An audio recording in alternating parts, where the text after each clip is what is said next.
एक शांत से गांव में मीशा नाम की एक प्यारी बच्ची रहती थी।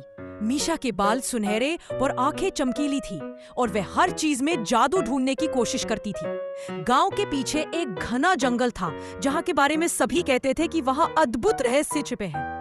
एक सुबह मीशा ने तय किया कि आज वह जंगल में जाकर उसके रहस्यों का पता लगाएगी। मीशा अपने छोटे बैग में पानी, फल और एक लाल रंग की टॉर्च रखकर खुशी खुशी चल पड़ी। जंगल के अंदर पहुंचते ही उसे खुशबूदार फूलों और चहचहाते पक्षियों ने स्वागत किया। अचानक झाड़ियों में कुछ हलचल हुई और मीशा डर कर पीछे हटी। झाड़ियों से एक छोटा नीला गोल गोल सा प्राणी बाहर कूद पड़ा। उस प्राणी ने मुस्कुराते हुए कहा, डरो मत, मेरा नाम टोटो है, मैं इस जंगल का दोस्त हूँ। मीशा हंस पड़ी और बोली, मैं मीशा हूँ, क्या तुम मुझे जंगल दिखा सकते हो? टोटो ने उत्साह से उछलते हुए उसका हाथ पकड़ा और बोला, चलो मैं तुम्हें कुछ कमाल की चीजें दिखाता हूँ। दोनों आगे बढ़े और चमकते हुए पेड़ों से भरे एक रास्ते पर पहुंच गए। ये पेड़ सूरज की रोशनी में नहीं बल्कि खुद अपनी रोशनी से चमकते थे। मीशा ने हैरानी से पेड़ों को छुआ और पेड़ धीरे से गुनगुनाने लगे। गुनगुनाहट की धुन इतनी सुंदर थी कि मीशा खुशी से मुस्कुरा उठी। आगे बढ़ते हुए वे एक झरने के पास पहुंचे जो इंद्रधनुषी रंगों में बह रहा था। टोटो ने कहा, यह जादुई झरना है, इसमें जो भी पानी गिरता है वह खुशी का रंग बन जाता है। मीशा ने अपनी हथेली में थोड़ा पानी लिया और उसकी हथेली चमकने लगी। पर जैसे ही दोनों आगे बढ़ने लगे, जंगल अचानक उदास सा हो गया। पक्षियों की आवाज बंद हो गई और हवा भी स्थिर हो गई। टोटो ने घबराकर कहा, ओ नहीं, लगता है डार्क शैडो वापस आ गया। मीशा ने पूछा, डार्क शैडो कौन है? टोटो ने बताया, एक काला साया जो जंगल की रोशनी चुरा लेता है। उसे रोकने के लिए हमें जादुई क्रिस्टल तक पहुंचना होगा। मीशा ने बिना डरे कहा, तो चलो मैं तुम्हारी मदद करूंगी। उन्होंने गहरी गुफा की ओर दौड़ लगाई जहां जादुई क्रिस्टल रखा था।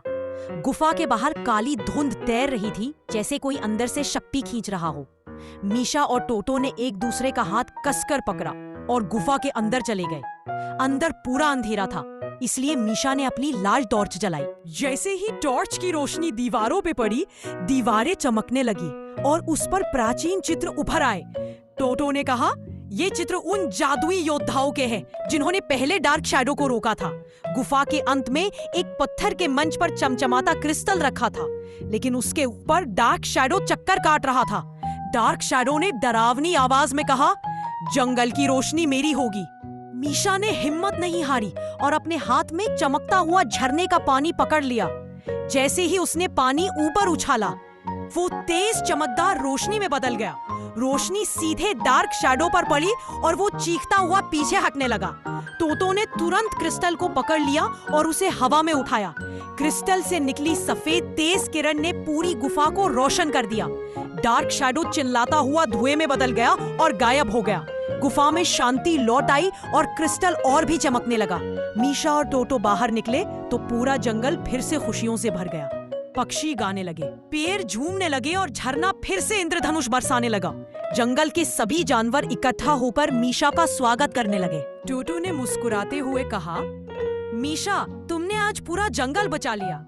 मीशा हंसकर बोली, जंगल ने तो मुझे ही बहुत कुछ दे दिया, नए दोस्त और जादू।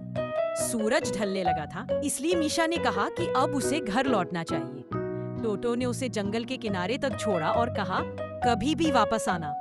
मीशा खुशी से हाथ हिलाते हुए घर लौट गई। घर पहुंचकर उसने माँ को जंगल की अपनी अद्भुत यात्रा के बारे में सब बताया। माँ ने उसे गले लगाया और कहा, तुम सच में बहुत बहादुर हो। उस रात मीशा ने एक मीठी नींद ली, यह सोचते हुए कि जंगल में उसके लिए और कौन-कौन से जादुई रहस्य इंतजार कर रहे होंगे।